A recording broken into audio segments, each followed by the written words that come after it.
Lo que tú viviste fue una experiencia cercana a la muerte. Tuve una parada cardíaca, caí desplomado. ¿Te atreverías a decir, siendo además médico, que tuviste una muerte clínica?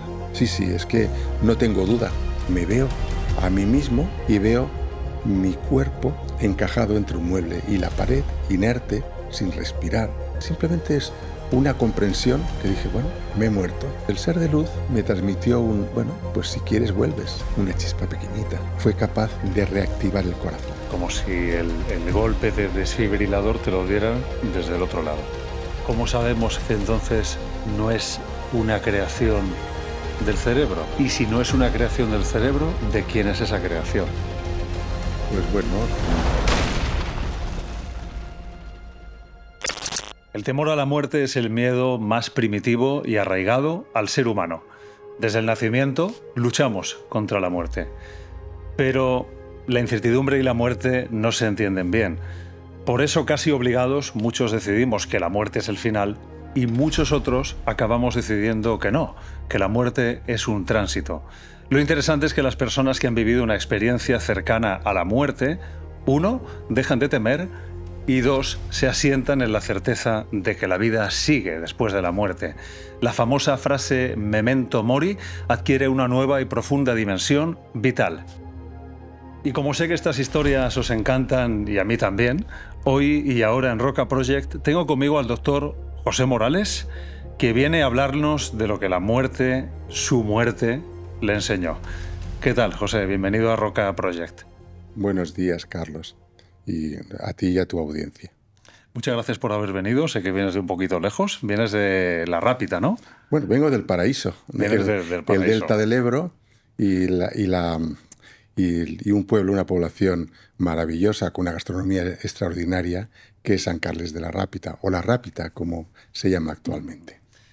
José, tú eres médico, Sí. Has sido médico de familia, ahora estás retirado, ¿verdad? Sí. Si te pregunto qué es la muerte, ¿qué me responderías a día de hoy? Bueno, la muerte es un tránsito necesario entre la vida material de ahora y la trascendencia, es decir, que es lo que ocurre en ese mundo espiritual más energético, al cual, mediante un tránsito, un paso entre dos puntos, pasamos para continuar nuestra evolución como almas. Si te hubiera hecho esta pregunta hace 10 o 15 años, ¿qué hubieras respondido?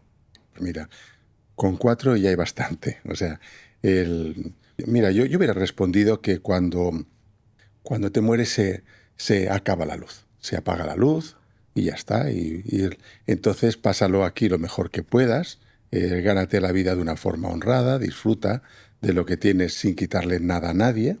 Y bueno, pues esto es lo que hay, ¿por qué no? Y la verdad es que ya me parecía una buena explicación. Pero hace 3 años y medio me ocurrió algo que me desmontó todo aquello. Uh-huh. Y entonces ya esa explicación, solo esa explicación, ya no me valía. Al desmontarse mi ego, tuve que construir algo de nuevo y es en lo que estoy ahora, en proceso de construcción. Uh-huh. Para mí, gran parte de la credibilidad que tienen las personas que viven ECMs, lo que tú viviste fue una experiencia cercana a la muerte, es que ves un cambio en sus vidas, ¿no? Ya he conocido varias personas, he leído otros casos y ves que verdaderamente parece haber una transformación.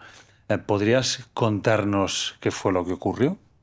Para enmarcarlo, lo que me ocurrió, pues es algo que en un primer momento me pasó maravilloso, lo viví como algo maravilloso y como si solo me hubiese ocurrido a mí.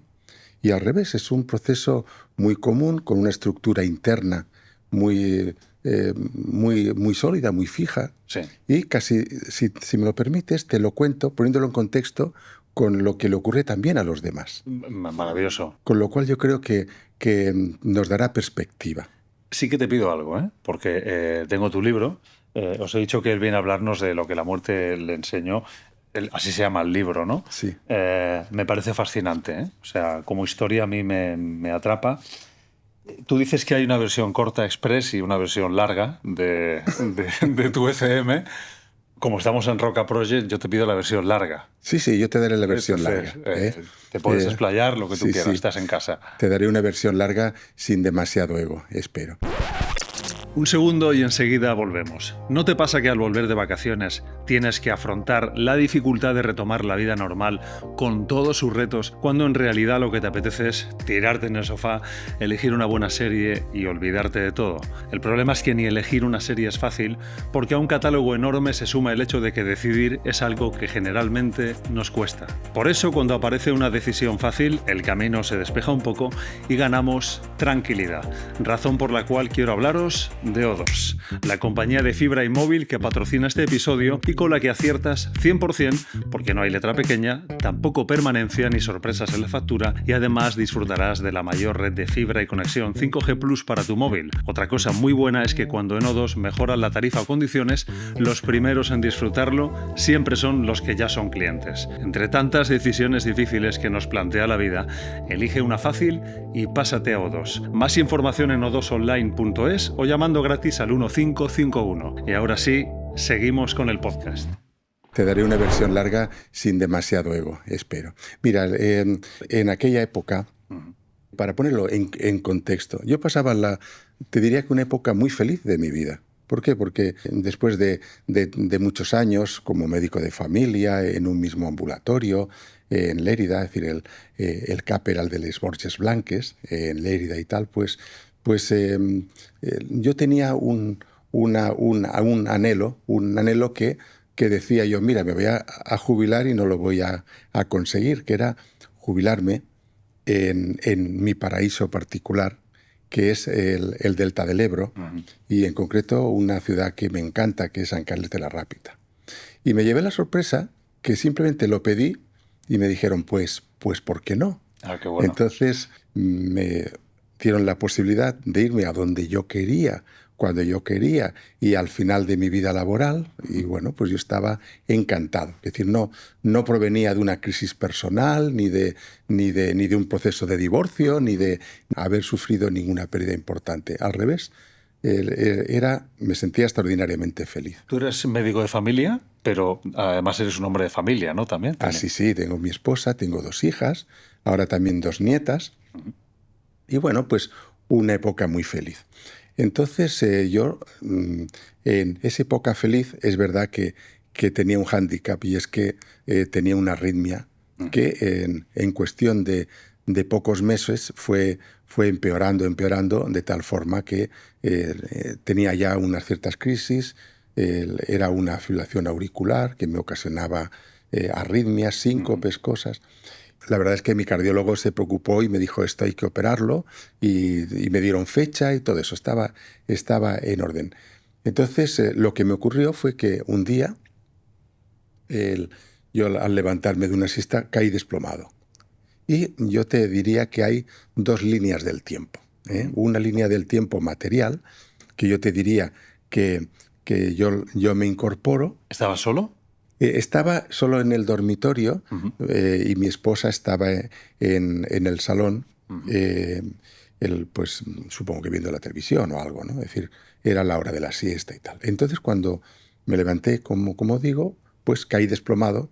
Yo ya no recuerdo nada más en esa línea del tiempo, hasta que, entiendo que poco después, unos minutos después, yo recupero el conocimiento y vuelvo a la cama porque me había pasado algo que no entendía. Esto en la línea del tiempo material. Vale. Pero en esta línea del tiempo alternativa, espiritual, yo lo que veo es que me veo a mí mismo como si yo estuviera de pie, un poco en alto, y veo mi cuerpo encajado entre un mueble y la pared, inerte, sin respirar. Me quedé sorprendido, pero sin miedo, sin nada. Simplemente es una comprensión que dije, bueno, me he muerto. Un matiz. Cuando dices que te veías, ¿es como yo te estoy viendo a ti ahora? ¿Igual? Igual, sí. O sea, vamos a ver, yo me veo mi cuerpo en un rincón que ya digo, encajado. Y me veía con total, con total realismo. Pero además la comprensión que aquello significaba que mi cuerpo, eso que quedaba ahí, había muerto. Pues ese proceso que se llama disociación, el verte disociado, el verte separado del cuerpo, pues lo viví, ya digo, con con total naturalidad. Mira, me he muerto. Ya está, no hay más O dramatismo. sea, con neutralidad, digamos. Con neutralidad, sí, sin ningún tipo de agobio, sin ningún tipo de sorpresa, de dramatismo, ¿no? Mira, me he muerto. Y mira, esta primera fase, la disociación, el salirse del cuerpo, te diría yo, de que universal en todas las ECMs de las que conozco. Algunos se ven desde arriba, Sí, cenital. sí, es curioso. Mira, yo no he, a pesar, en mi relato verás que hay algunas cosas que son diferentes, pero no he querido cambiarlas. Es decir, yo las viví como las viví. Muy bien. Es decir, tampoco no es que todas sean así, pero sí que es verdad que una gran mayoría dicen en alto, como si estuvieran volando, como si se vieran desde arriba, desde el techo. Yo como si desde una postura simplemente de pie, desde mi propia altura, que llamamos en medicina, pues veía yo en el suelo, en un rincón, mi cuerpo.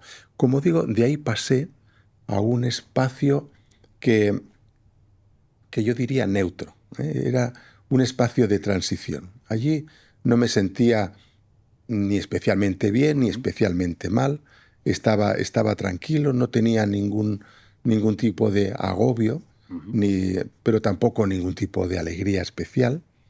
Y sí que en determinado momento reparé que en la parte de arriba, en la parte cenital, había una luminosidad hacia la cual yo era llevado. Yo era llevado como una pluma por el viento. Vale. Yo recuerdo cómo me rozaba en la mejilla la brisa esa que me llevaba hacia allá. Interesante, lo sentías. Sí, lo sentía. ¿Hay un cuerpo entonces? Mira, hay unas sensaciones.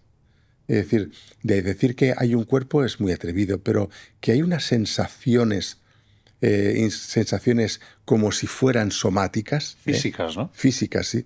Pero a fin de cuentas, si uno se acaricia en el brazo, en realidad no es el brazo el que siente, que siente es nuestro cerebro. Ya. Y cuando uno dice, veo esta cámara, en realidad es mi cerebro en su parte occipital la que está recibiendo unas imágenes y se hace consciente de eso, ¿no? Pero bueno, mira, Eben Alexander, uno de las personas que tienen una experiencia más maravillosa, un neurocirujano de Harvard, hizo una comparación muy buena, y es que dice que algo que decimos todos los que tenemos ECMs, y es que nos falta lenguaje. Y Eben Alexander relató, intentar explicar lo que ocurre es como intentar escribir una novela con la mitad de las letras. Claro. Puedes dar, ¿cómo decirte?, metáforas para que me entiendas, pero claro, hablar del sabor del chocolate no es lo mismo que probarlo. Claro, lógico, te entiendo perfectamente. Entonces, como digo, es decir, yo sentía, lo dejamos así, y que yo me iba aproximando hacia aquella luz. O sea que hay dos cambios de espacio. Pasas de la sala donde te ves a dejar de verte a un espacio neutro, sí, sin nada, oscuro, mira, luminoso. En mi caso era simplemente indefinido. Definido. Sin suelo, sin techo, sin paredes. Hay gente que lo perciben como un túnel, hay gente que lo perciben como un pozo, hay gente que lo perciben como una niebla. Es decir, hay mucha variedad, pero es un espacio, y esto es lo común. Es decir, siempre iré hablando de las variedades y lo nuclear, porque a veces las ramas nos impiden ver el bosque. Qué bueno.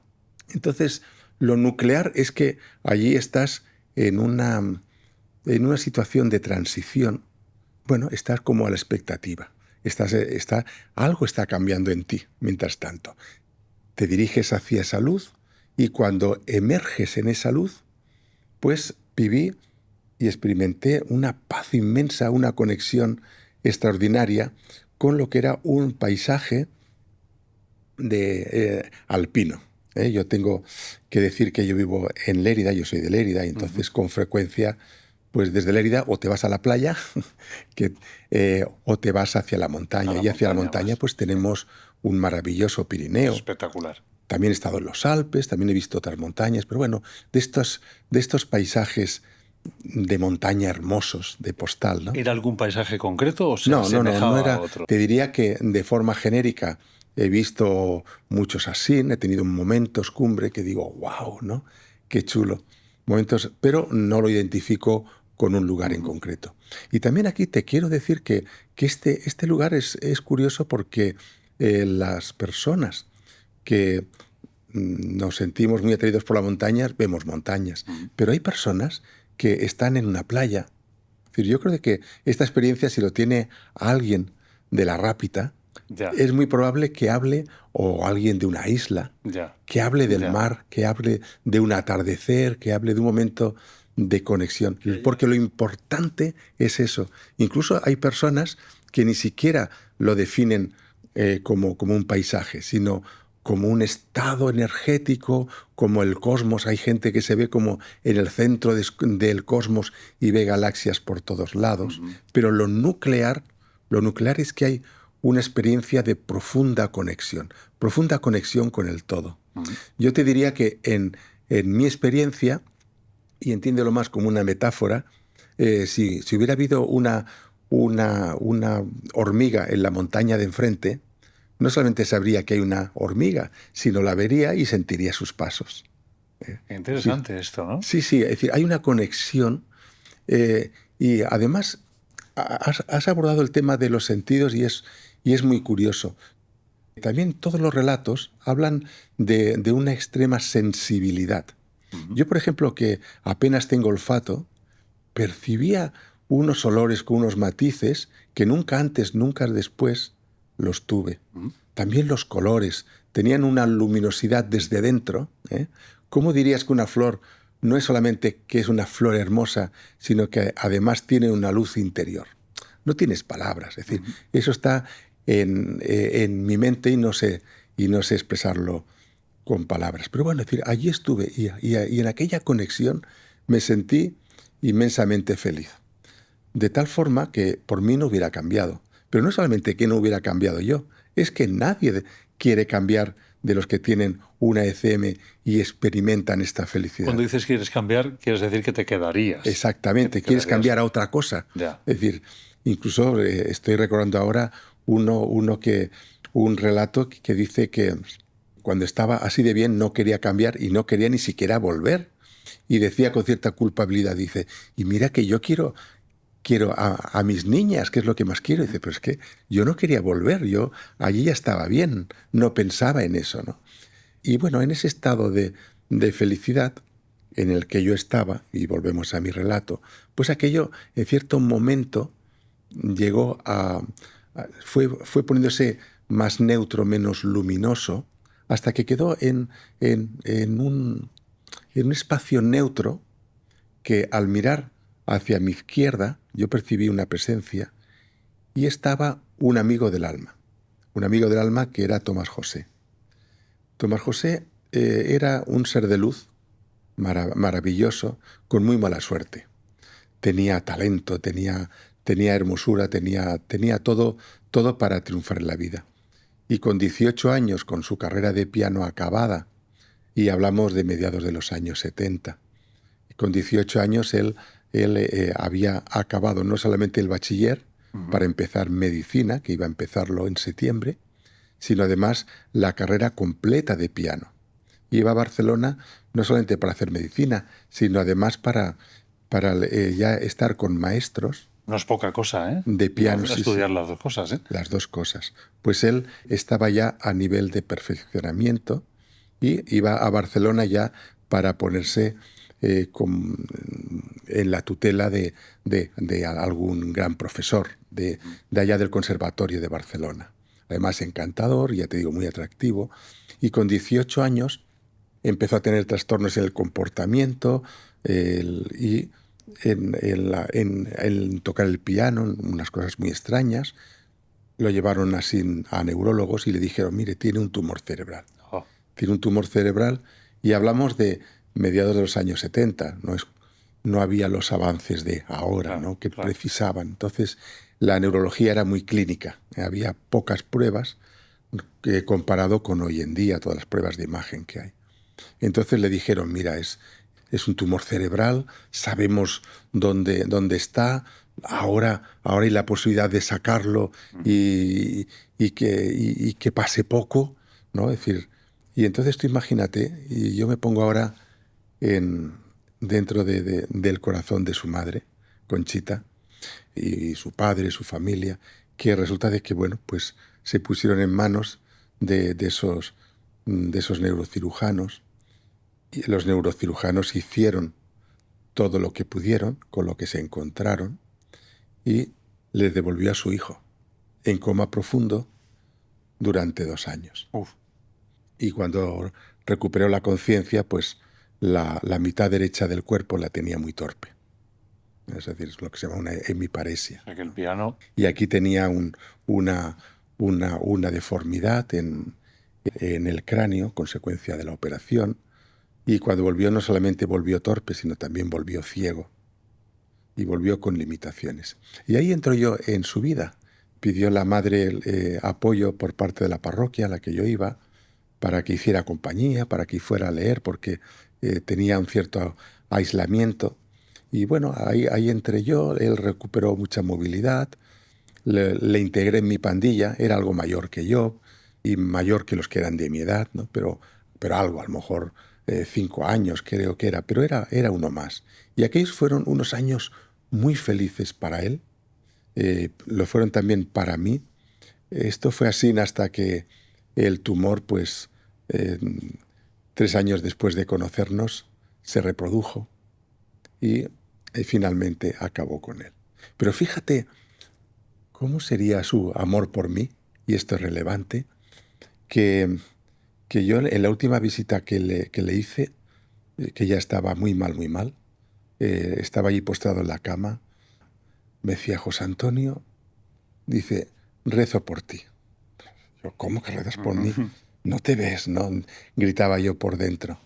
Rezaba por mí, no por él, no por salvarse, sino para que yo encontrara la felicidad, para que yo triunfara en mis estudios, que entonces pues ya estaba a la mitad de mi carrera de medicina.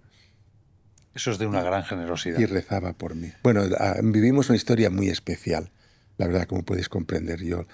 Entonces, volviendo a la experiencia, allí estaba él. Te agradezco la explicación porque así entiendo ahora la profundidad de ese encuentro. Sí, no sí. es un encuentro cualquiera. No.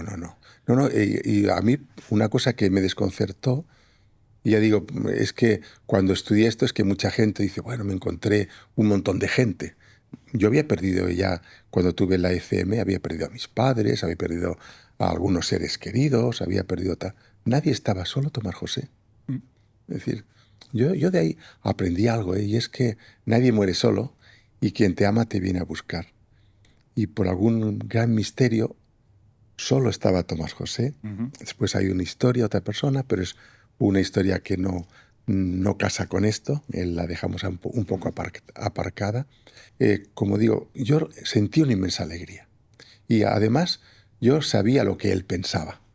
Nunca en todo el proceso hubo una comunicación verbal con nadie, sino todo telepático, todo mental. Esto también es un ítem típico de las Sí, ECMs. es 100% típico, es otra cosa típica. Te encuentras con seres queridos, con seres a los que aman.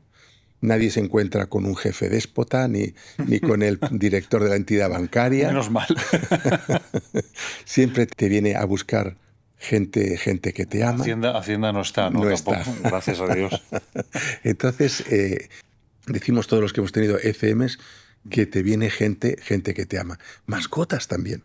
Sobre todo los niños les vienen a recibir mascotas, también en personas. Es decir, piensa que no es baladí, que muchas veces personas que han perdido mascotas lo viven con un duelo similar al de un familiar, un ser querido. Algunas personas dicen que más. Claro, es que hay personas que solo han tenido el amor de un animal. Sí. O sea, Sí. Yo he cogido mucho respeto por el duelo hacia las mascotas, ¿no? Pues lo que digo, ¿no? De que te vienen tal. En mi experiencia es eso. Otras personas, lo que digo, seres queridos, mascotas. Lo que también es nuclear aquí es que lo que manda es el amor. Este sería el segundo ítem, ¿eh? El primer ítem será la conexión con el todo. El segundo es el poder del amor, ¿no? En mi experiencia, entonces, yo sentí una inmensa alegría al verle a él y tuve un impulso de irlo a abrazar. Pero algo en él me detuvo, como si él cambiara la mirada, él veía. Él allí en esa dimensión estaba guapísimo, estaba más musculado de lo que yo le había conocido. Él había hecho mucho deporte mientras estaba bien, y yo lo conocí, pues claro, después de mucha atrofia, de tanta... O sea, que él estaba en su plenitud, En digamos. su plenitud, estaba guapísimo, elegante, con traje. Nunca lo había visto yo con traje. Yo lo vi allí con traje, lo vi en su plenitud, pero había un gesto triste en él de verme allí. Sentía una inmensa alegría de verle, pero al mismo tiempo me rechazaba el abrazo con un no me abraces, sigue el proceso. Y era no me abraces porque si no, no podrás volver. O sea, que no llegas a tener contacto físico, digamos, Físico. dentro de lo que sea lo físico en ese... Sí, sí. Hay otras personas que sí, que dicen, sentí el abrazo, sentí tal. Yo, en mi caso, no me dejó abrazarle y me dijo, me transmitió, no me abraces que si no, no podrás volver. Vale. Y yo después, cuando he visto otros, también ha pasado, sobre todo en el caso de hermanos, de personas a veces también con los padres, ¿no? Es decir, no me abraces que si no, no podrás volver. Como un rechazo, ¿no? No es tu momento. Es como si el abrazo te sumergiera más en la experiencia, ¿eh? Como si hiciera más profunda la muerte. Entonces, no me dejó abrazarle, me transmitía en no me abraces y no podrás volver, sigue el proceso. Y a continuación miré hacia mi derecha. A mi derecha había un ser de luz, un ser que me transmitía compasión, acogida, era alto, el doble de una persona normal, unos 3 metros, estilizado. Yo lo digo que es como estas figuras de Yadó, estas figuras que son esbeltas, de porcelana, sí, finas, majestáticas, sin movimiento, sin gran expresividad, pero que transmitía. Te diría yo que era como una especie de antena de compasión. Me transmitía compasión, como olas de compasión. ¿Podrías dar más detalles del aspecto? Sí, sí, el aspecto, ya te digo, era estilizado, era majestático en cuanto a que no tenía una movilidad y tal. ¿Pero parece humano o no? Sí, ¿O no, sí, no hay un sí, rostro? pero unas facciones estilizadas como en una figura de Yadó. Era así lo que yo vi. Y además eso, tampoco en eso soy original. Cuando te hablan del ser de luz, no te dicen sea Jesús, sea un arcángel, sea la Virgen María. No es una figura como tú, de tu estatura, que te habla y tal. No, no, es más alta. Y en muchos textos lo he visto así, en muchos relatos también lo he visto así. ¿Dirías que es lo que la Biblia dice que son los ángeles? Bueno, no soy un entendido en la Biblia, pero yo he visto en muchos relatos eso, ¿no? Es decir, tanto de gente creyente como de gente que no lo es. Eso es lo interesante. Sí, sí, sí. O sea, te hablan de un ser. Es verdad de que se le da este ser digamos, espiritual superior. Es como si fuera otro nivel.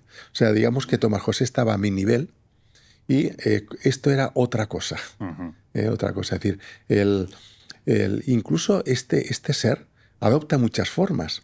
En mi caso, ya digo, era más bien como una figura, podía ser una figura religiosa, pero no lo identifico con ningún santo, ni con Jesús, ni con la Virgen María, pero sí que irradiaba santidad, que irradiaba sabiduría, pero sobre todo compasión. Lo curioso es que no sientas temor, ¿no? Cuando ves algo así. No era... Todo lo contrario. No, al revés, estaba allí para acogerme.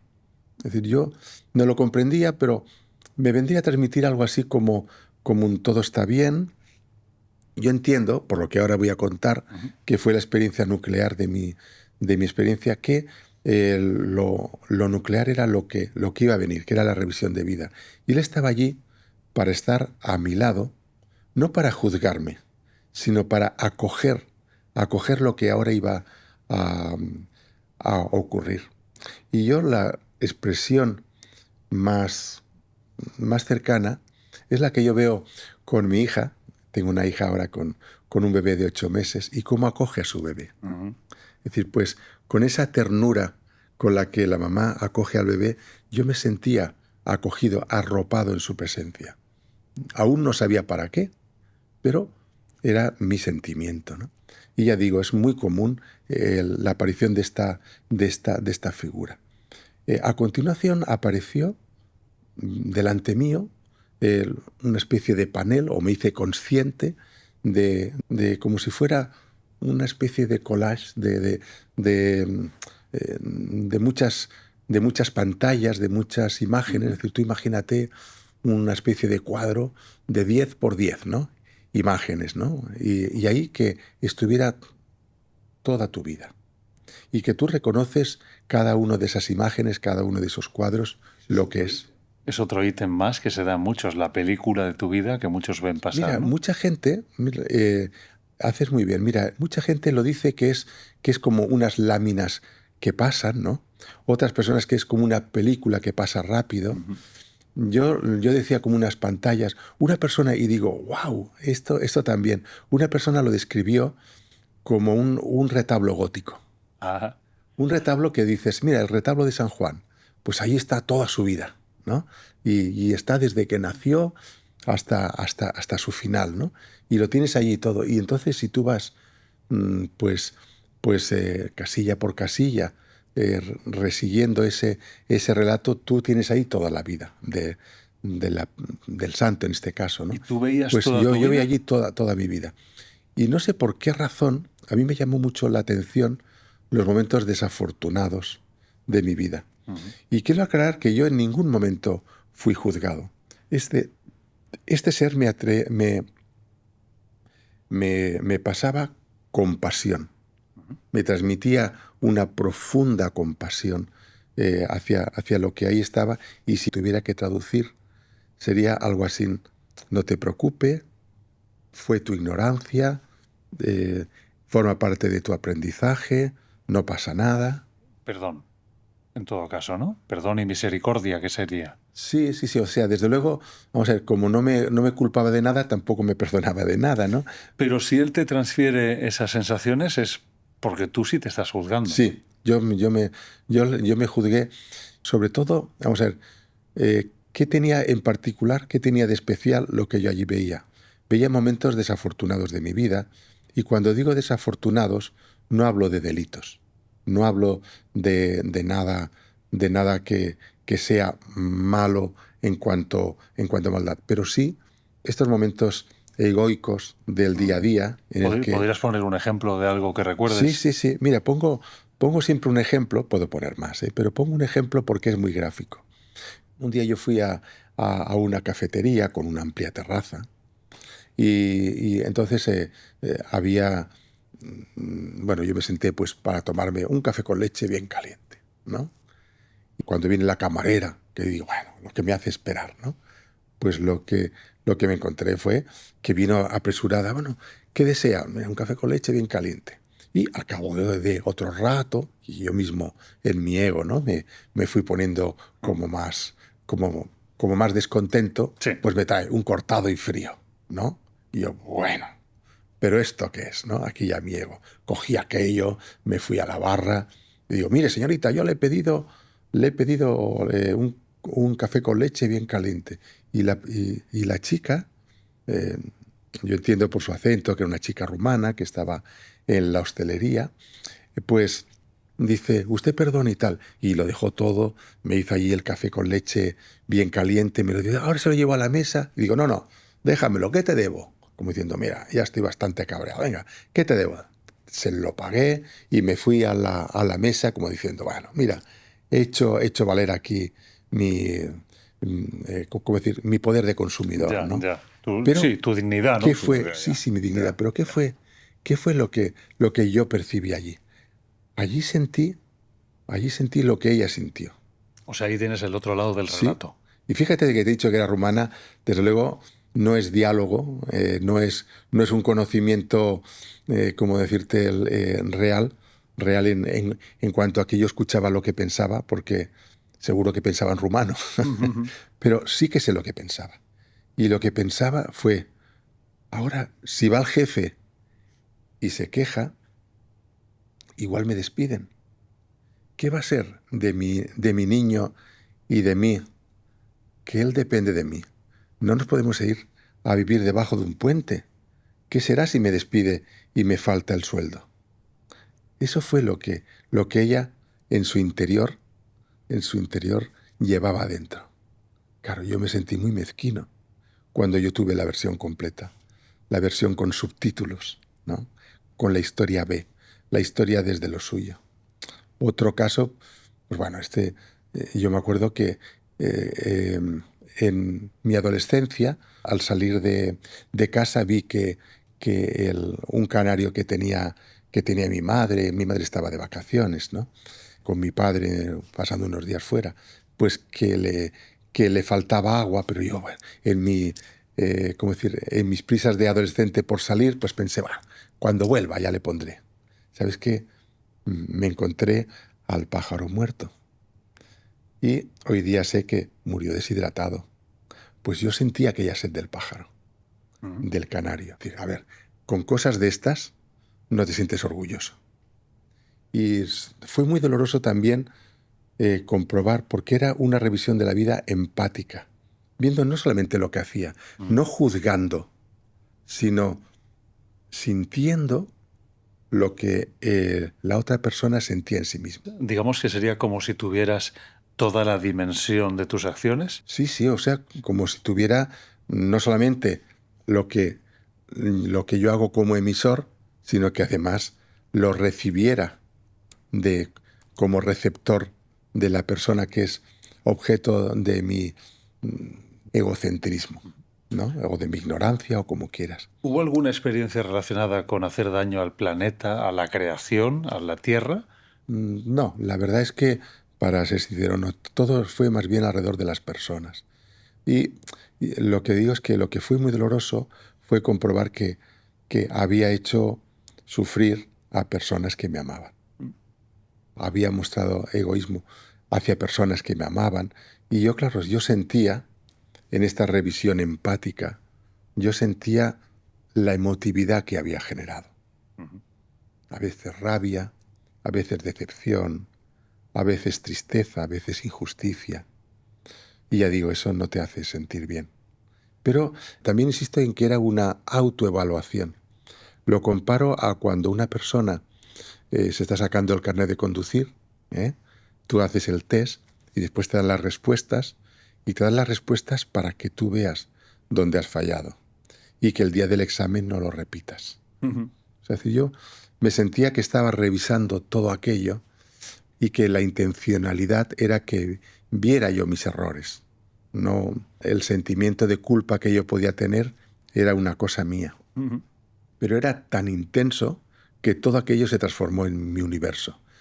Y una especie de grito interior de quiero volver para arreglar esto. No puede ser que todo esto lo haya hecho solo yo. Es decir, y tengo que arreglarlo. Pues desde el ser de luz me transmitió bueno, pues si quieres vuelves. Vuelve, no pasa nada. Yo a veces digo en tono de broma que parecía que el ser de luz era argentino, ¿eh? Como diciendo, boludo, ves, ya volverás. Entonces, yo, en esta línea del tiempo que decimos, si tú me dijeras cuánto duró esta experiencia, si tú recreas, yo a veces, hoy día, si yo me relajo y yo voy rememorando la experiencia, quizás no consigo toda la luminosidad, no consigo toda la emotividad, porque hoy día lo vivo desde una dimensión humana. Claro. Pero si me dijeras cuánto dura esta película, te diría 1 hora y media. Pero ya decimos que en la línea del tiempo terrenal no pudo ser más allá de 1 minuto o 2 para volver sin daño cerebral, ¿no? Bueno, pues yo dije, yo quiero volver. Y al transmitirme ese si quieres puedes, sentí como un vuelco hacia atrás, y lo siguiente, ya en este relato terrenal humano, fue sentirme dentro de mi cuerpo y sentir todas las sensaciones corporales. En concreto tenía un dolor muy intenso en el centro de la espalda. Supongo que al caer, pues con mi peso y mi caída, pues debí darme un golpe fuerte con el canto de un mueble. y tenía también un chichón en la cabeza, ¿eh? Entonces yo cuando desperté y volví, yo había tenido otros síncopes, ¿eh? Pero síncopes de perder el conocimiento y ya está. Ujú. ¿Qué es lo que ocurrió aquí? Lo que ocurrió fue que yo tuve una parada cardíaca y, bueno, es decir, lo normal de una parada cardíaca es que no revierta espontáneamente. Ujú. Hay un periodo breve, se dice que no más allá de 30 a 40 segundos, en el cual espontáneamente, sin reanimación Ujú. cardiopulmonar, un corazón puede volver a latir, ¿eh? Yo lo que entiendo fue que mi corazón se paró, yo inicié ese tránsito, y ese corazón, una chispa pequeñita, Ujú. microvoltios, un microvoltio quizás, pues fue capaz de reactivar el corazón. Es decir, como si el golpe de desfibrilador te lo dieran desde el otro lado. Bueno, es una interpretación, ¿eh? Algo ocurrió que mi corazón volvió a latir, yo volví sin secuelas neurológicas. He de decir que tampoco soy el primero en esto. Esto tiene un nombre que se llama el efecto Lázaro Ujú. Sí, sí, he leído sobre él. y que Sí, en sí. mi caso, ya digo, yo interpreto, yo no sé el tiempo, ¿eh? Ujú. Quizás todo esto ocurrió en una décima de segundo Ujú. durante mi tiempo de parada cardíaca. Pero ¿te atreverías a decir, siendo además médico, que tuviste una muerte clínica? Sí, sí, es que no tengo duda, porque síncopes había tenido varios, pero como aquel no tuve ninguno. Y esta experiencia singular ni la he tenido antes ni la he tenido después. Sé que habrá un día que la tendré y de eso hablaremos, pero ya digo, fue algo que la única explicación que hay es esto. Tuve, tuve una experiencia, es verdad que si yo estuviese en un hospital, yo tendría un registro electrocardiográfico de esta parada cardíaca, pero en mi caso, yo, eh, yo sé que si no es así no se puede explicar, ¿eh? Ujú. La cosa es que yo, pues como pude, volví a mi cama, me levanté y, y fui al salón y al verme mi esposa me dijo, oye, ¿tienes un chichón en la cabeza? Ostras, yo dije, bueno, sí, sí, es que, mira, en la oscuridad me he dado un golpe tonto. Es decir, después pude constatar que efectivamente tenía un chichón y aquello lo tuve durante 6 meses escondido en lo que yo llamo la noche oscura del alma. Tuve un gran, es decir, un estado anímico que tampoco le sabría poner nombre. No es depresión, no es nada parecido. Es decir, llevo 40 años viendo depresiones. Esto no era una depresión, pero sí que era un desconcierto sobre lo que había vivido, un buscar explicaciones. Y fui afortunado porque en 6 meses pude darle forma a lo que había vivido, lo había comprendido. Lo que había tenido era una experiencia cercana a la muerte. Me resultó muy sanador el poder, sobre todo, oír a través de YouTube o de los podcasts relatos también de experiencias cercanas a la muerte y te das cuenta que hay un armazón común en todas Ujú. estas, Ujú. ¿no? Que el, es decir, puede haber diferencias culturales, que si ves el mar o la montaña o el centro del universo, que si ves una persona u otra, que si el ser de luz es más alto o más bajo, o es Mahoma o es Jesús, lo que sea, ¿no? Es decir, pero son diferencias muchas veces culturales, ¿eh? Está súper comprobado que en los relatos, cuando las personas tienen una fe determinada, pues ven a personajes de esa fe. Y la persona, cuando es atea, muchas veces ve entornos energéticos, ¿eh? El centro de la galaxia, lo que sea, ¿no? Pero quiero decir, de que es algo muy superior, ¿eh? Se percibe algo como muy Ujú. superior, ya te digo, con un ropaje cultural, ¿no? Bueno, ¿qué es lo que ocurre un poco para cerrar el ciclo? Hemos dicho aquella conexión, aquel amor, aquella revisión de vida que, Después me hizo comprender la importancia del perdón, no solamente del perdón a los demás, sino sobre todo del perdón a nosotros mismos. A veces es más duro perdonarte que perdonar. Para mí, hoy en día, cualquiera de las cosas de las que yo podía quejarme de me han hecho, lo veo como una ignorancia que ellos también tendrán que superar, y me costó mucho más, en cambio, perdonarme a mí mismo que hubiera hecho sufrir a personas que me amaban o, o personas que confiaban en mí. Pero también tuve que hacerlo. Y cuando volví, volví con un propósito.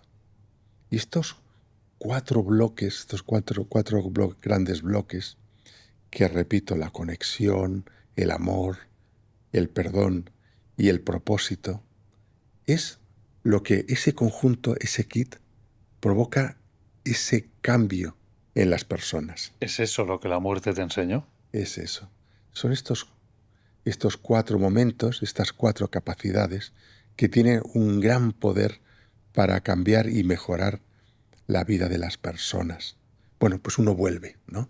Y uno vuelve no sabiendo esto, no así que te levantas del suelo y dices, anda, todo lo que he aprendido, ¿qué va? Eso vuelves con una gran confusión.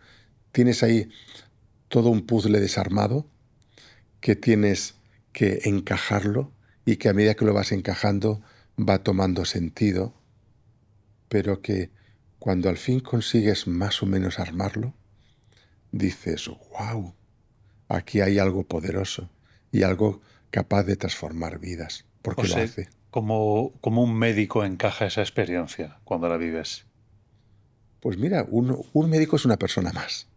Es decir, tenemos un conocimiento técnico-científico sobre el cuerpo humano, pero la verdad es que a mí no me han dado ni una sola hora, ni un solo seminario de espiritualidad. Entonces, si tú me dices como médico, pues mira, la verdad es que a mí en concreto nada me han enseñado al respecto en la facultad. Y en este aspecto yo soy un ser humano más que he tenido una experiencia extraordinaria. Extraordinaria una vez que la he pasado. Lo pasé mal, aquella noche oscura del alma, como tantas personas. Podrás decir, uy, 6 meses de noche oscura, pues es que es mucho. O, pero es que la media son 7 años. Ujú. Hay mucha gente que ahora están ahora jubilados y están contando esa ECM de la juventud o de la niñez. Y hay personas que se están enterando ahora de que lo que experimentaron y no se atrevían a comentar eran ECMs. Si las personas tiran por ahí, yo les animo a que miren otros relatos. Por eso te preguntaba que siendo médico, claro, ¿cómo compartes esto con compañeros de profesión? ¿Puedes compartirlo o no?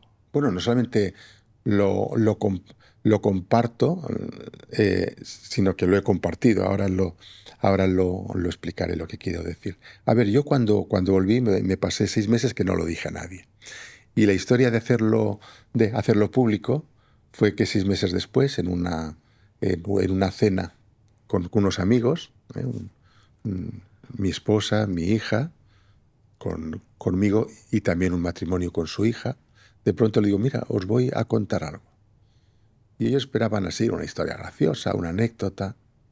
Empiezo a contar esto y a medida que le voy contando, los rostros aquellos de buen rollo, de estamos aquí a la hora del café después de la cena, pues les empiezo a contar todo esto y se fueron poniendo serios. Y se instauró un silencio cuando yo acabé, que lo rompió mi mujer, cuando dice, ¿cómo? ¿Y tengo yo que enterarme así? ¿Tengo yo que enterarme así de algo que pasó hace 6 meses y tengo que enterarme con gente? ¿Cómo es que no me lo has dicho a mí antes? Y le digo, mira, es que no pude.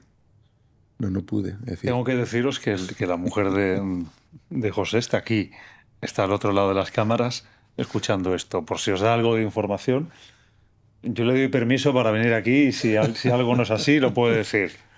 no, Claro, le sorprendió que no se lo hubieras compartido bueno, siendo algo no, tan potente, no le ¿no? sorprendió, le enfadó. Hoy día, y sé que lo dice, espero, con una cierta ironía, cuando yo le pregunto, oye, ¿aún estás enfadada? Y me dice ella, pues sí. Y yo sé que no. Claro, queda un pozo, ¿no? Me lo ha perdonado, pero sí que en su momento le disgustó mucho eso, ¿no? ¿Qué pasó? Mira, cuando vuelves, no vuelves en mi caso. Si otra persona es diferente, pues yo lo respeto. Pero en mi caso, yo no volví con una sabiduría, una cosa que dije, ya sé lo que tengo que hacer, sino volví al revés, con una confusión. Y a medida que yo me iba entregando al proceso, pues el proceso me iba también retroalimentando y enriqueciendo. Es decir, yo iba poniendo esas piezas en su sitio y lo que surgió allí tenía sentido. Y yo lo que hice fue que me entregué con confianza, es lo que se me ocurre decirte. Y entonces, al tiempo que yo hacía, que yo actuaba, que yo me sometía, me prestaba al proceso, pues las cosas iban ocurriendo y se me iba mostrando un camino. Un día, porque yo seguí trabajando, a pesar de esto, y esto lo llevé para mis adentros, pero bueno, la vida continúa. Un día entró una mujer que había perdido a su hijo, que vivía un duelo pues, pues muy devastador, ¿no?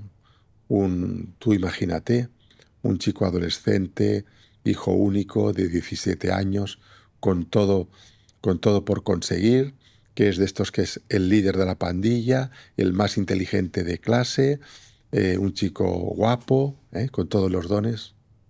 Un conductor borracho te se lo lleva por delante y lo pierdes. Aquella mujer entró en mi consulta y cuando yo, mirando el ordenador, yo, pase, pase, ¿qué le pasa? Me dice ya, ¿qué me va a pasar? ¿Qué he perdido a mi hijo? Me lo han matado y yo estoy muy triste. Yo aparté la mirada al ordenador y digo, ¿cómo, cómo? Siéntese y me lo explica. En fin, vi allí estaba en su historial relatado esto. Y bueno, la historia es esta. Y hablando un poco con ella, pues me dice, es que mi hijo, pues yo lo perdí, me lo mataron y pues, pues ya nunca más lo volveré a ver. Y yo le dije, ¿y si yo le digo que lo volverá a ver y que lo volverá a ver en su mejor momento? La mujer se sorprendió y dijo, bueno, nadie ha vuelto para contarlo. Le dije, yo sí. Le di un poco de contexto y al finalizar yo me dice, si mi médico lo dice, tendré que creerlo. Qué bueno. Sí, sí. Y eso a mí también me señaló algo, ¿no? Y es que este relato, y es una responsabilidad que creo yo que tenemos las personas que hemos tenido ECMs, son también una esperanza para las personas que han perdido seres queridos. Porque yo no digo que escuchando el relato pasen de la incredulidad a la certeza de que esto es así. Pero el que te alimente esa posibilidad cuando estás en el fondo del pozo del duelo, eso significa mucho. Es un poquito de aire cuando estás a punto de asfixiarte. La vida es mejor con esperanza. Con esperanza, sí. Ah, Mata la esperanza y matarás a la persona. total, Entonces, totalmente. estas experiencias, pues yo creo, yo he podido experimentar, ¿no? Que son como decirte, gasolina, ¿no? Para llevar adelante ese duelo por la pérdida de un ser querido, ¿no? La esperanza de que algún día le volveré a ver, ¿no? Esto nos lleva a algo muy interesante. Le daba vueltas al porqué de las ECMs, ¿no? Porque algunas personas sí experimentan ECMs, porque otras no. Y el para qué de la ECM, ¿no? Es muy evidente que hay un efecto transformador en la vida de las personas que lo experimentan, Pero también hay una ventaja para las personas que pueden escuchar estos testimonios, ¿no? Aquellos que decidan creer o que lo necesiten, ¿no? Por la circunstancia que están viviendo o la proximidad de la muerte. ¿Crees que las ECM ocurren para esto? ¿Para traer esperanza a la sociedad? Mira, no sé si solo para esto, pero yo te diría que también para esto. Ujú. Las ECMs son, es un fenómeno muy complejo. Incluso yo te diría que es una parte de un queso aún más grande. Ujú. Es decir, que es una serie de fenómenos espirituales que los médicos vemos en nuestra consulta y tiene que ver con eso de que has dicho tú de hablar a los médicos. Mira, yo hace 3 semanas de cuando ahora estamos hablando, esto ocurrió pues a mediados de junio, yo di una charla en el Colegio de Médicos de Lérida sobre fenómenos extraordinarios alrededor de la muerte. Ujú. Y entonces hablamos de las ECMs, pero es solamente un aspecto, una porción de ese queso global. Estarían también, por ejemplo, las vivencias de los moribundos, ¿no? También. Claro, es decir, lo que se llama las visiones Sí. en el lecho de muerte, estaría la lucidez terminal, estaría, por ejemplo, las comunicaciones con seres fallecidos, estaría un fenómeno extraordinario y muy hermoso que sería para otro episodio, que son las experiencias cercanas a muerte compartidas. Y sí, ¿no has oído hablar nunca de las No, ECM esto no. Y compartidas? mira que he leído cosas, pero esto No, no. mira, pues te vas a sorprender porque ya lo hay incluso desde el primer libro de Raymond Moody. Mira, ¿Qué son las experiencias cercanas a la muerte compartidas? significa que una persona está muriéndose. Y entonces la persona que le está cuidando, alguien cercano o alguien afectivamente muy próximo, aunque esté físicamente lejos, pues tiene la visión de estar viendo ese tránsito e incluso puede haber una interacción con esa persona que está haciendo ese tránsito al otro plano. En ese otro plano, ¿no? Sí, Ya, sí. ya. Mira, en Barcelona, por ejemplo, que decir, de que no hace falta irse lejos, es decir, hay un caso de dos hermanos, chico-chica, que uno, creo que era el chico, estaba en el hospital con su padre, Ujú. ya muy mal, esperando que se muriese, ya sabían qué tal, y la hermana estaba en la casa, ¿no? En la casa durmiendo.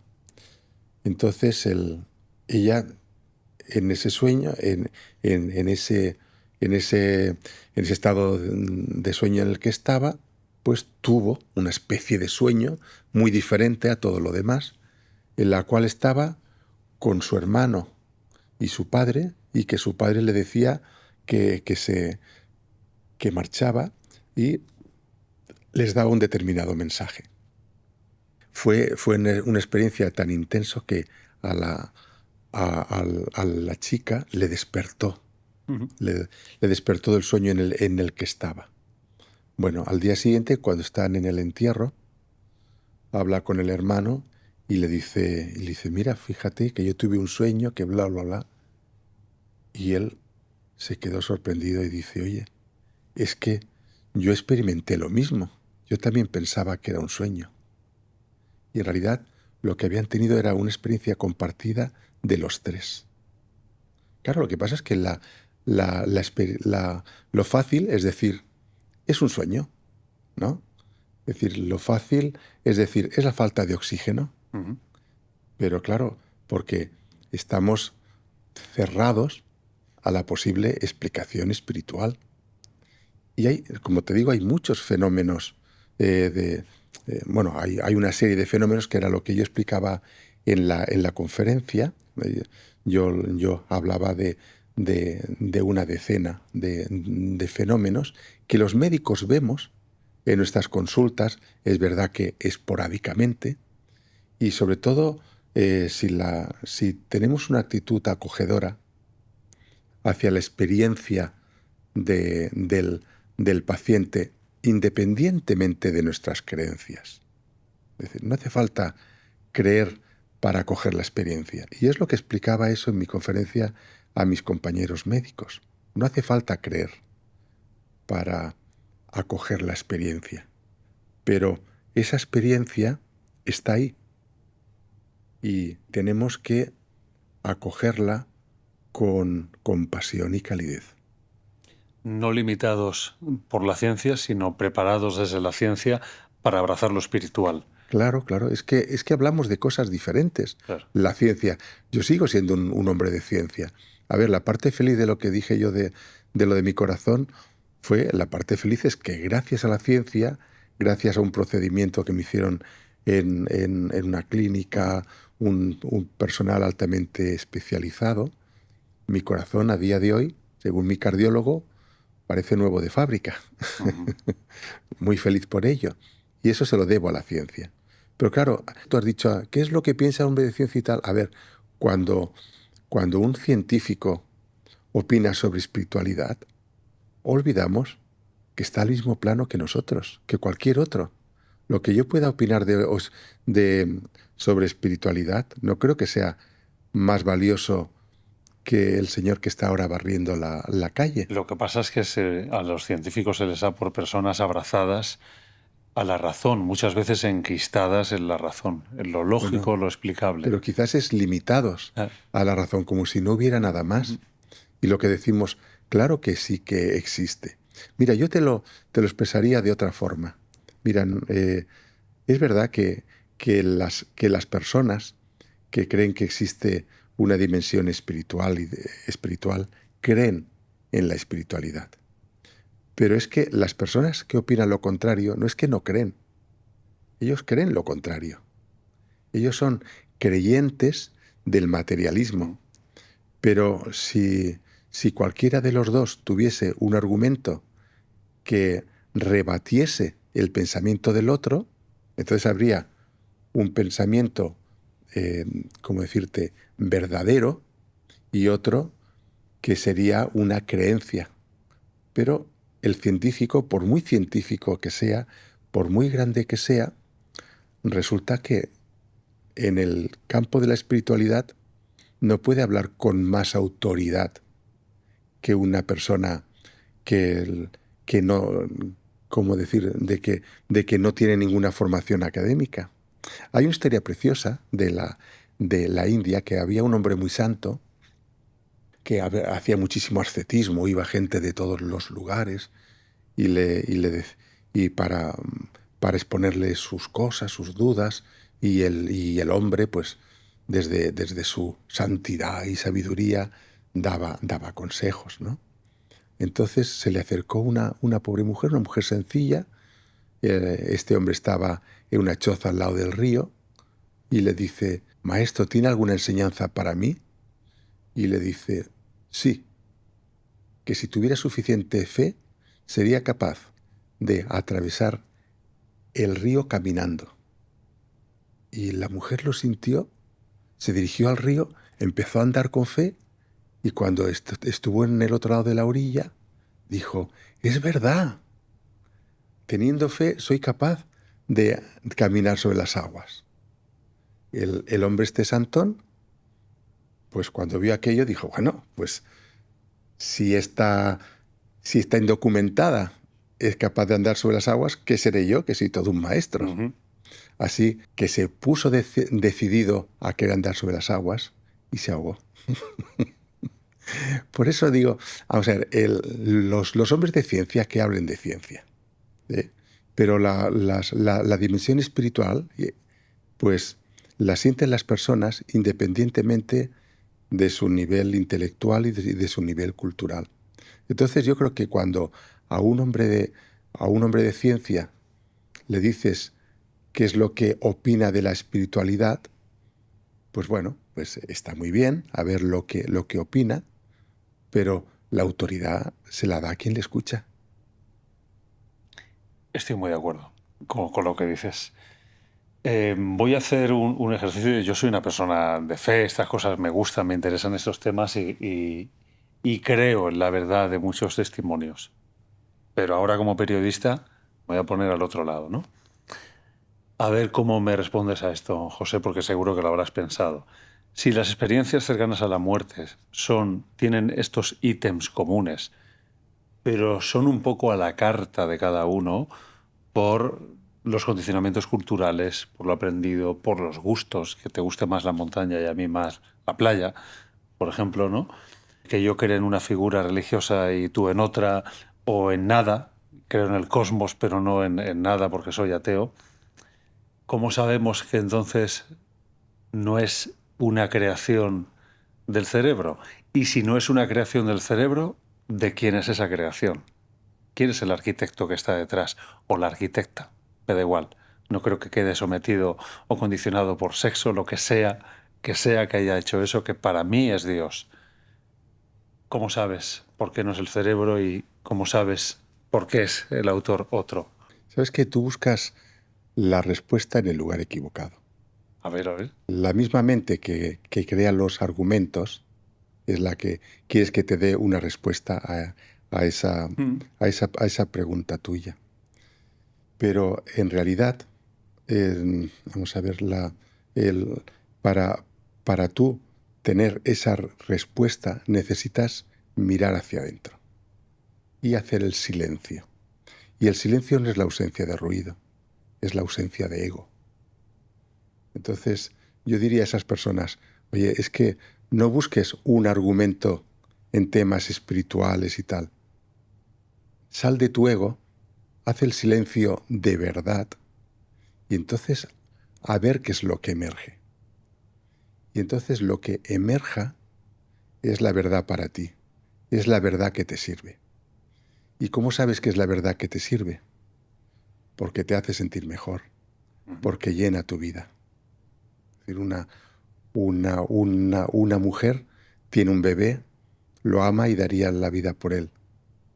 ¿Qué verdad más grande quieres? ¿No? Es decir, pues en esto es lo mismo, es decir, pero tienes que experimentarlo. Ujú. Entonces, eh, quien quiera, quien quiera resolver eso desde el argumento y el contraargumento y tal, pues bueno, pues se va a encontrar el mismo problema que con la religión, porque es que hablamos también de aspectos no materiales de la existencia y por ello mismo no susceptibles de ser estudiados con el método científico. Hace falta fe, como decíamos hace un rato, ¿no? Bueno, vamos a ver, es que claro, fe parece de que sea cualquier cosa. No, no, yo te diría, vamos a ver, llámale fe si eso te hace sentir cómodo, pero yo lo que te diría es que lo que necesitas es escuchar esa sabiduría que llevas dentro. Si a esa sabiduría le quieres llamar fe, llámale fe, ¿por qué Podría no? ser intuición también. De hecho, dicen que las personas que han vivido experiencias cercanas a la muerte muchas veces se tornan más intuitivas y más creativas. No es el fondo, no es en realidad lo que está de fondo la lucha entre el hemisferio más racional y el más creativo, uno que quiere creer y el otro que pelea por aferrarse a lo material, a lo más egoico. ¿Por qué no? Es decir, sea lo que sea, nosotros pensamos a través y gracias a nuestro cerebro. Esa masa de grasa y agua de kilo Mm. 250, pues bueno, lo que sea, en nuestra experiencia humana se produce ahí. Pero en realidad el debate es si solo existe el plano material o si, que estamos de acuerdo todos, ¿eh? Creas o no creas en la espiritualidad, este plano material existe, ¿eh? Es real para nosotros en nuestro estado de conciencia.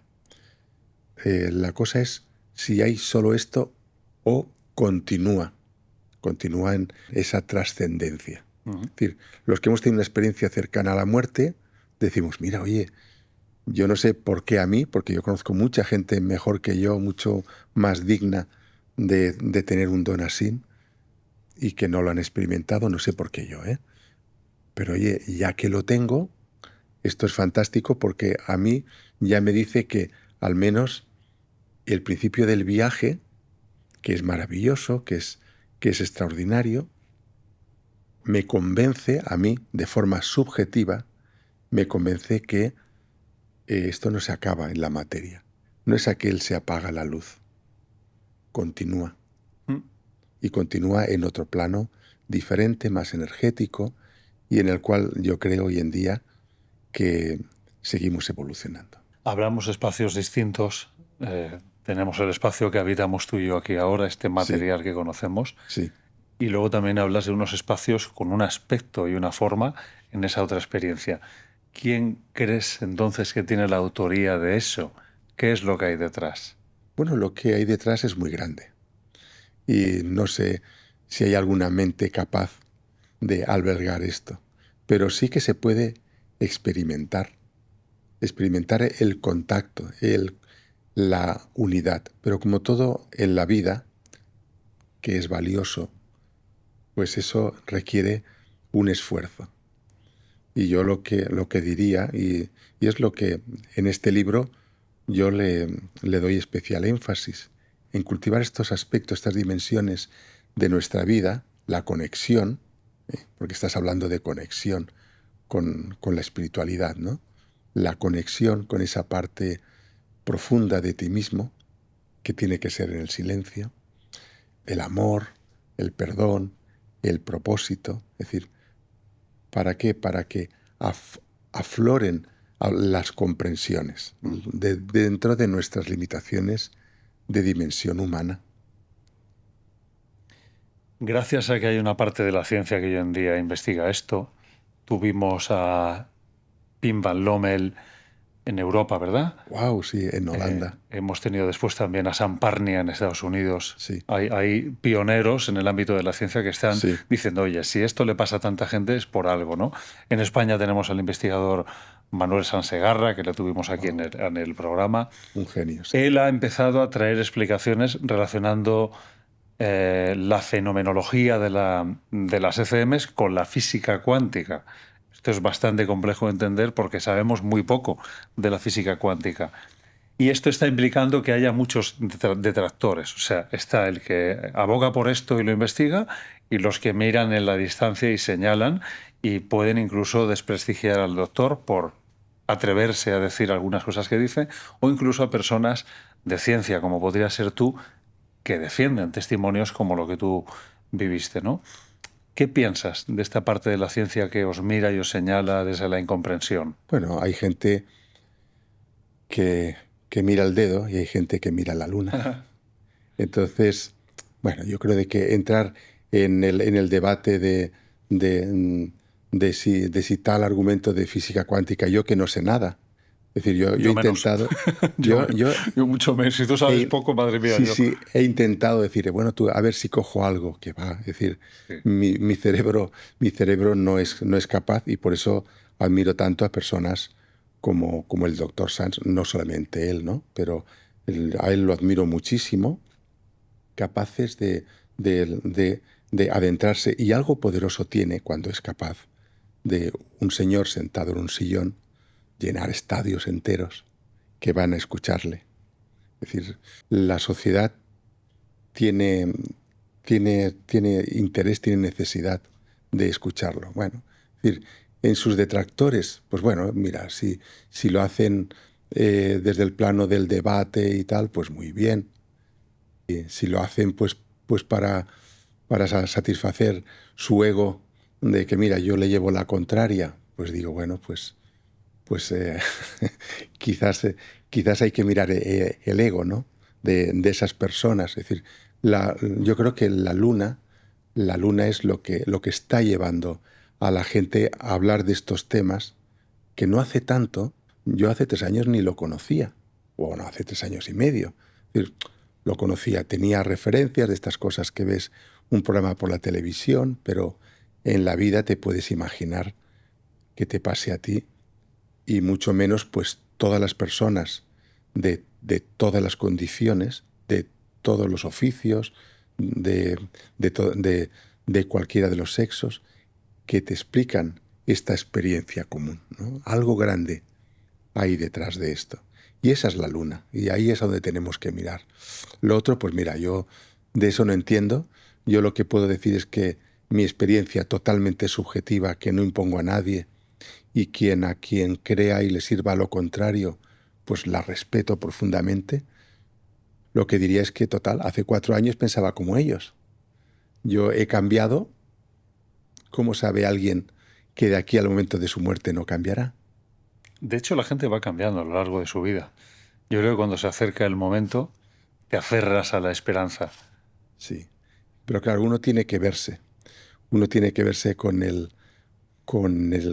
agua hasta el cuello, a Sí, veces, ¿no? sí, sí. Al final, el miedo a la muerte, el temor a la muerte es un miedo atávico, es lo que decía al principio del programa. Hombre, sobre todo, cuanto más grande sea tu ego. Porque a fin de cuentas el miedo a la muerte es el miedo al ego a disolverse en la nada. Mm. Y si algo aprendes de la ECM es que el ego se disuelve como un aro de humo, ¿no? Al cual atraviesa y disuelve una corriente de aire. Estoy convencido de que cuando tú analizabas tu experiencia, tuviste que tener momentos, como médico que eres, de descarte, ¿no? De decir, bueno, esto no puede ser por esto y por lo otro, ¿no? De ir a esas explicaciones médicas de lo que puede ocurrir en el cuerpo, en el cerebro concretamente, para explicar o no explicar una ECM. Sé que hay cosas que pueden pasar en el cerebro y también con cierto consumo de sustancias y demás que confieran experiencias parecidas a las de una ECM, pero son distintas. No no están esos ítems o no está ese orden, esa estructura, ese propósito, ese relato coherente dentro de lo extraño que puede resultar, ¿no? ¿Cuáles son esas explicaciones y por qué no estás de acuerdo con ellas? ¿Qué puede pasar? Una hipoxia, ¿qué puede pasar en la persona? Que un médico diga, mira, esto es por esto y por esto, y tú que lo has vivido y eres médico digas, no es por esto y tampoco es por esto. Sí, sí, mira, yo en eso te los puedo enumerar, los principales, te puedo decir el por qué, tanto de un lado como de otro. Por ejemplo, la falta de oxígeno. Mira, la falta de oxígeno, yo estoy harto de ver como médico cerebros con un riego deficiente, con un aporte Ujú. insuficiente de oxígeno, por ejemplo, cualquier insuficiencia respiratoria, por ejemplo, ¿no? ¿Qué es lo que ocurre? Que lo que vemos, por ejemplo, en una POC muy avanzada, que le pones el pulsioxímetro y da valores bajos de 80, es que el estado que se tiene es de confusión. Pero es que aquí hablamos de una extrema lucidez. Hablas, por ejemplo, de las sustancias, sobre todo pues la ketamina y otros, ¿no? Y los hongos y todo esto. Bueno, pues puedes tener unas experiencias alucinatorias, pueden tener aspectos en común. Muchas de estas producen disociación, aquella disociación que Ujú. decimos, y otros fenómenos. Pero este paquete así, la verdad es que puede tener elementos comunes, pero la gente no vuelve transformada de, de tomar ayahuasca en una ocasión. Y en cambio hablamos de experiencias que cambian vidas. Y así vas desglosando. Pero, vamos a ver, yo te diría, mira, es que todo eso que dicen que pasa en el cerebro ocurre. Es verdad, porque es que todo es decir, la manifestación de lo espiritual es a través de lo físico. Ujú. Yo, en realidad, y no solamente yo, otros autores mucho más, ¿cómo decirte?, mucho más prestigiosos que yo, opinan que en realidad el cerebro actúa de freno a la conciencia. Y en realidad lo que ocurre es que ese cerebro, digamos así, desinhibido por esa experiencia agónica, lo que tienen es esa expansión, esa liberación momentánea de la conciencia. Llámale conciencia, llámale alma, ¿eh? Es decir, hay ahí una especie de interfase, ¿no? Y de hecho, personas con experiencias muy, muy ricas, como es, por ejemplo, hemos dicho antes, Eben Alexander, pues estuvo 2 semanas en un entrasale, es decir, de estar vivo y estar muerto. Y cuando ya lo iban a desconectar definitivamente, porque decía, mira, es que no hay ninguna posibilidad, pero es que aunque vuelva, lo que va a volver va a ser un vegetal para trasplantes. Fue poco antes de desconectarlo que recuperó la conciencia. O sea, un misterio que hay ahí, que uno dice, es una maravilla, aunque no tenga explicación, ¿no? Entonces, ¿qué decir? De que existen explicaciones, pero claro, esas explicaciones físicas que son reales, por supuesto que en un paro cardíaco hay una anoxia cerebral. Pero, por ejemplo, hay un caso muy bonito, el de una cantante de country que se llama Pam Reynolds, que teniendo su cerebro mmm, sin nada de riego, porque para poderle hacer cierta intervención había que cambiarle su sangre por suero y además a 17 grados, había que enfriar ese cerebro, dejarlo en estado vegetativo, digamos así, en suspensión, en suspensión durante 1 hora para poder intervenir un aneurisma muy complicado que tenía, pues tuvo una ECM. Ese cerebro sin riego sanguíneo, que dices es imposible que tenga una experiencia, es decir, una vivencia de nada, porque es que está en Steinbach, ¿no? Pues contó la operación que se le hizo. Y como eso hay otros relatos similares. O sea, que decir, mira, el fenómeno es muy complejo y yo lo que creo es que cuando alguien tiene una explicación muy sencilla para un fenómeno muy complejo, algo falla. Yo te escucho y te veo y me transmites mucha paz, mucha serenidad, que es algo que además me atrae cuando veo personas así, porque es lo que quiero para mí también, paz y serenidad, que creo que tiene mucho que ver con eso que llaman felicidad, estar en paz y en serenidad. ¿Siempre fuiste así? Pues bueno, no sé decirte, ya te digo que no volví transformado ahí como diciendo, pero por ejemplo mis pacientes sí que después de esto me dijeron que sentían una cierta transformación, como más empatía, como más conexión. Mira, hubo un cambio, pero no un cambio radical. Y te tengo también que decir que hoy día un requerimiento de Hacienda me sacaría de esa paz durante un ratito. Sigue habiendo una parte de ego necesaria. Claro, sí, estamos viviendo una experiencia material. Pero también hablas de lo que fueron esas pantallas, esa revisión de vida, esa necesidad de corrección. Sí, de Esto me hace reparación. pensar que probablemente vivas de una forma distinta. Sí, Si sí, eso ahora es. una camarera te sirviera un café frío, ¿cómo reaccionarías? Bueno, ya me ha pasado y con una sonrisa. Con una sonrisa y seguramente diría, bueno, tú pues así también está bueno. No, desde luego cambian perspectivas, ya te digo, no de una forma alucinatoria, pero eh, algo fallaría si el comportamiento fuera el mismo después de una vivencia tan profunda. Si tuvieras que enfrentar una enfermedad terminal desde el conocimiento de que la tienes, te ocurre algo y alguien te informa, nos puede pasar a todos, evidentemente, ¿no? Oye, mira, José, te quedan X años. Espero que no, ¿eh? Bueno, yo estuve esperando el resultado de una biopsia que en principio parecía cancerosa, después no fue. Ujú, Y sabes que lo viví muy diferente a como lo habría vivido antes. ujú. A ver, mira, yo no quiero morir. Estoy muy bien aquí, estoy aquí entre amigos y disfrutando. Pero, es decir, existe un desapego que antes no existía. Un desapego. Sí, sí, un desapego, no una indiferencia, Ujú. pero sí un desapego a la vida porque a fin de cuentas simplemente continúa de otra forma. Lo que tú viviste, si fue real, fue una especie de antesala a algo que sigue después. Me has hablado de que tu paraíso es el delta del Ebro. ¿Qué crees que hay al otro lado cuando ya no regresas? cuando ya estás ahí. Mira, a ver, yo te diría algo porque mm, eh, es muy importante lo que has dicho. Es decir, tú has dicho, si es que fue real. A ver, precisamente eso es lo que decía yo en la conferencia, que la experiencia es real, Claro. lo que es subjetiva. Ujú. Es decir, yo estaría de acuerdo en que dijeras, en esta experiencia subjetiva, y es verdad, Ujú. es, pero fue real en cuanto a que la persona la vive.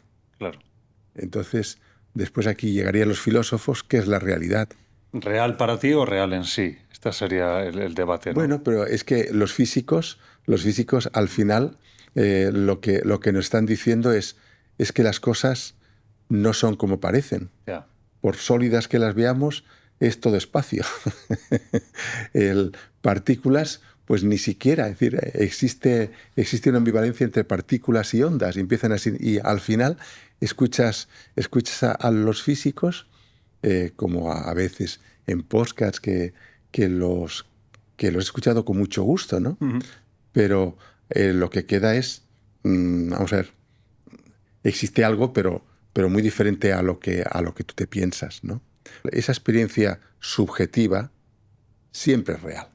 Siempre es real si el paciente te la cuenta honestamente. Y será real para el paciente, aunque tú no la creas. Ujú. Lo que ocurre es que cuando tú tienes el poder que tienen los médicos, o que tenemos los médicos, ¿no? De tener una gran autoridad sobre el paciente, cuando le desautorizas esa experiencia, tiene un valor esa desautorización Claro. que no la tiene de otra persona. Igual que tiene más poder cuando la validas, ¿no? Claro, claro. Entonces, la experiencia hay que validarla, que la ha tenido, ¿no? Pero sobre todo hay que acogerla. Y para acogerla no te falta creer. Qué interesante esto que dices. Sí, acoger la verdad de la persona, aunque a lo mejor dudes Eso es. de eso, pero por lo menos entender o aceptar que te dice la verdad. Yo tengo que deciros que a mí la sensación que me da teniendo a José aquí delante es que este hombre me está diciendo la verdad. Ya podréis pensar si lo que vivió fue real en sí o real para él, pero que fue real para él no me cabe la más mínima Y no duda. me molesta que alguien piense lo contrario, porque yo hubiera pensado lo contrario hace 4 años. Claro, Hubiera pensado, claro, pobrecillo. claro. Encima que se desmayó, encima que pasó todo eso, pues, pues pobrecillo y tal, pero ¿para qué le va a llevar la contraria? Pero bueno, lo que Ujú. decimos, Mira, cuando acabamos este sí. podcast siempre hago dos preguntas. Una de ellas es cómo esperas la certeza de la muerte. No te la puedo hacer porque creo que me la has ido contando todo el programa. Bueno, creo que sí, creo que te Sí, puedo añadir algo. Sí, mira, y algo que es importante. Además, me la esperaba esta respuesta, esta pregunta, porque te lo porque has es que lo visto ya. haces, Sí, sí, la he visto en otras. Mira, vamos a ver, hablamos cuando tú dices que esperas de la certeza de la muerte, sí, hay que decir de la muerte física. claro. Estamos totalmente de acuerdo. Ujú. Bueno, decirte, pues mira, sobre eso sí que tengo algo que decir, y es que hoy día los cuidados paliativos, cuando están bien hechos y la ciencia actual lo permiten que las personas no sufran en ese momento. Ujú. El dolor es inútil para el moribundo, es decir, no aporta nada, no te salva de nada. Te salva cuando, cuando tocas una estufa caliente, ¿no? Y evita que te quema la mano. Ujú. Ahí el dolor tiene una utilidad, pero en una persona que está muriendo, por ejemplo, de un proceso canceroso, pues ese dolor aporta un sufrimiento extra que es inútil. Y eso los paliativos hoy día son capaces de solucionarlo. Y el mensaje de esperanza es dolor inútil, cero. Paliativos, todo lo que haga falta. Y hay que ir con esa confianza, ¿no? La ciencia también demuestra que el proceso del moribundo es un proceso que tiene una sabiduría interna. Yo remito, pues, por ejemplo, a las múltiples intervenciones del doctor Benito, un sabio mallorquín que es maravilloso escucharlo, que habla de eso, que la muerte es un proceso sabiamente diseñado y que se pone en marcha con durante el tránsito. Entonces, hasta ahí estamos de acuerdo. Pues yo te diría, con unos buenos paliativos y sabiendo lo que me vendrá después, pues yo, si lo puedo evitar, lo evito, buscarlo no lo buscaré, pero cuando venga, yo sé lo que viene después. Y lo que viene después es seguir el viaje, no es ese apagar la luz. Entonces, ¿qué me pasará? Pues mira, es decir, iniciaré ese viaje, no sé si me encontraré un paisaje alpino o las playas del delta. Sé que podré abrazar a Tomás José. Sé que revisaré mi vida y sobre todo prestaré atención a lo que ha sido mi vida en este tiempo de descuento. Porque es aquí donde yo quiero cumplir mi propósito de reparar, de ayudar, de compensar, ¿no? Entonces, este trocito, lo otro ya está hecho, ¿no?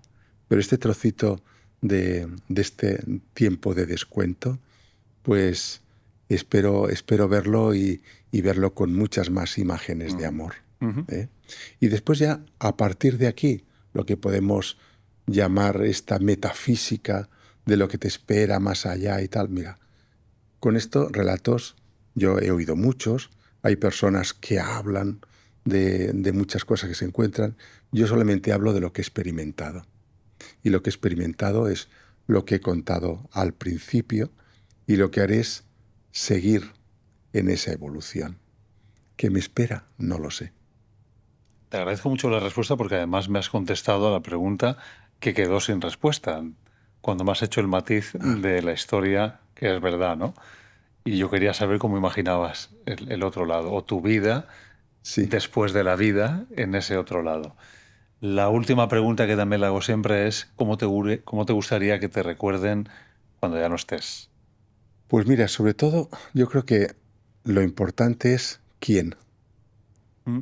Yo tengo mi familia, tengo mis amigos y en estas personas yo quisiera dejar la impronta de que han conocido a una persona buena y que ha cometido errores y en lo posible, eh, en una cosa que él dice que es una experiencia que ha tenido, desde luego se ha esforzado en repararlo. Y yo creo que hoy día me siento una persona pues más, ¿cómo decirte? Más paciente, más un mejor amigo, un mejor padre, un mejor esposo. ¿Sabes? Eso es lo que a mí me gustaría. Lo otro es que son 8.000 millones de personas. No se sabe dónde está enterrado, por ejemplo, Alejandro Magno, y mira que fue grande, ¿no?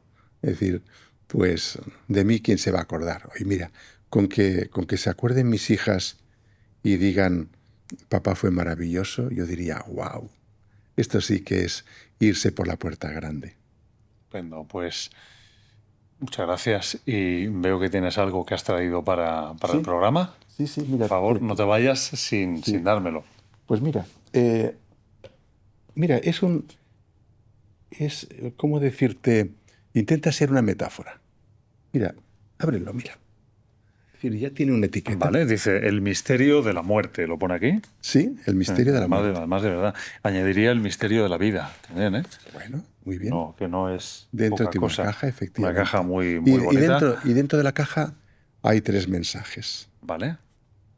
Mira, interesante, ¿eh? A mí me Sí. gustan los regalos así Mira, trabajados. sí, Venga. mira, ¿me permites?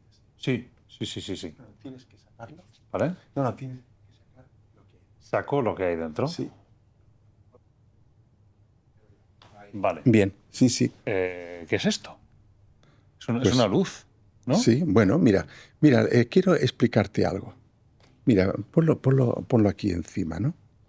Mira, nosotros cuando venimos, si me permites, así que Por lo favor. veamos, así que La voy lo a coger veamos. porque si la pongo aquí se verá bien en el plano de cámara. Muy bien, mira. Pues entonces nosotros cuando venimos a este mundo somos luz. Somos una luz. Y entonces dale al botón.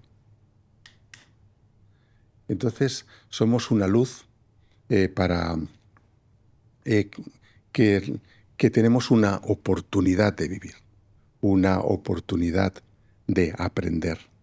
Y entonces nos encontramos en este tiempo que somos luz, pues diversos eventos, diversos momentos, buenos, malos. Y entonces la historia va sobre esto. Y entonces tengo que dar sobre esta luz que somos nosotros, somos una lámpara que emite luz. Pues un mensaje destinado tanto a las personas que temen a la muerte, como a las personas en duelo, como a ti mismo. Mira, deposítalo en la mesa un poco. Mira, y sabemos de que está la luz encendida, ¿no? Y te he dicho que aquí hay 3 mensajes. Vale, cojo el primero. Coge los que ves ahí, muy bien. Mira, y esta caja, para que se vea mejor, la cerramos y ponemos la luz encima. Si va bien, ponla. Muy bien. Y te he dicho que hay 3 mensajes. A ver, el número 1. ¿Qué es la muerte? Si temes la muerte, ¿qué es la muerte? Muy bien, mira, pues ¿qué es la muerte? Mira, sobre esto tengo que decirte que como te he dicho antes, todos hablan sobre la muerte porque es un problema real. Tú decías antes qué es lo que diría un científico y sobre todo pues un hombre de ciencia, un físico, un famoso médico. Bueno, yo te he dicho que todos estamos en igualdad, pero para mi gusto los que más se acercan son los poetas. Y entonces ábrelo. Bueno, a ver lo que hay dentro y léelo, por favor. Morir no es extinguir la luz, es apagar la lámpara, porque ha amanecido. Buenísimo, de Tagore. De Tagore. Exactamente. Entonces, ¿qué es lo que ocurre? Mira, somos luz. Bueno, somos una lámpara. Somos una lámpara. No somos la luz, somos la lámpara, ¿no? Y entonces la muerte, como digo, es que esta luz se apaga porque ya ha amanecido. Entonces, Buenísimo, aquí lo que vendría a decir es que la muerte es un amanecer en los labios de un poeta. Entonces, vamos a ver. Había otra tarjeta. Sí. Mira, y esta tarjeta, si te fijas, está sellada. Sí, vale. Mira, y esta tarjeta va para ti. Es una cosa para ti, Carlos. Esto es muy especial que me estás dando, ¿no? Bueno, ¿y sabes por qué? Mira. Sí, porque dice si temes la muerte para Carlos Roca. Exactamente. Mira, ¿qué es lo que pasa? Mira, hemos hablado de la luz que emite esta lámpara y que esta luz, pues, llegado a un determinado momento, como ya no hace falta, se apaga. Claro, si lo que se apaga es un ser querido, sufres mucho, sufres un duelo. Si es una situación personal como que pierdes la salud, por ejemplo, y te enfrentas a un diagnóstico que te augura ¿cómo decirte? Que esta lámpara se va a apagar pronto, te encuentras en una situación de crisis. Entonces, si te fijas, está sellado, ¿no? Está cerrado. ¿Y qué es lo que dice? Dice, para Carlos Roca, si hay crisis, llámame y lo abriremos juntos. Eso es. Tiene que ver con mi misión. Yo lo que hago varias cosas, ¿no? Y una de ellas es acompañar a personas que sufren para abrir este sobre juntos, ¿no? Me parece precioso. Te doy las gracias. Lo guardaré. Esto no se queda en la estantería, chicos. Esto me lo llevo a casa. Probablemente es de las cosas más bonitas, sencillas y bonitas que me han dado aquí. Mira que me han dado cosas, ¿eh? Mira la estantería cómo está. Pues aún te he dicho que había un tercer mensaje. ¿Dónde está? Pues mira, está dentro de la caja. Vale. Muchas gracias. Y esto es exactamente lo que es la muerte. Sí, sí. Y sabes qué, mira, lo que es la muerte Eso está con una tinta que es fluorescente. Mm. Tú no la ves, ¿Vale? pero ¿qué es lo que ocurre? Que para conocerlo, para poderlo leer, tienes que tener la luz apagada. ¿Vale? Si apagáramos la luz de aquí, vería lo que pone el No, mensaje. no, no, no, no, no. Eso lo descubrirás. Lo Vale. descubrirás cuando se apague tu luz. Lo que es la muerte de verdad. Es simbólico, ¿no? Entonces lo Es que me estás simbólico. diciendo, sí. Sí, sí. Ahora entiendo bien lo que quieres decir. Pues, wow, qué pedazo de regalo tan, tan profundo. No me lo esperaba, ¿eh? No me esperaba algo así y me gusta porque creo que Roca Project tiene que dar espacios para esto, para que vengan los invitados y cada uno sea quien es y cumpla con su propósito. Y creo que tú además tienes súper claro tu propósito de vida, de lo que te queda, que espero que no sea poco. Ha sido un placer tenerte aquí con nosotros. Gracias por venir, por exponerte, por compartir algo tan personal y por hacerlo con un fin que es pensando en los demás, pensando en que los días que nos quedan de vida se hagan más llevaderos para que enfrentemos eso que llaman muerte sin menos miedo. Tocar la muerte te hace amar más la vida. Gracias.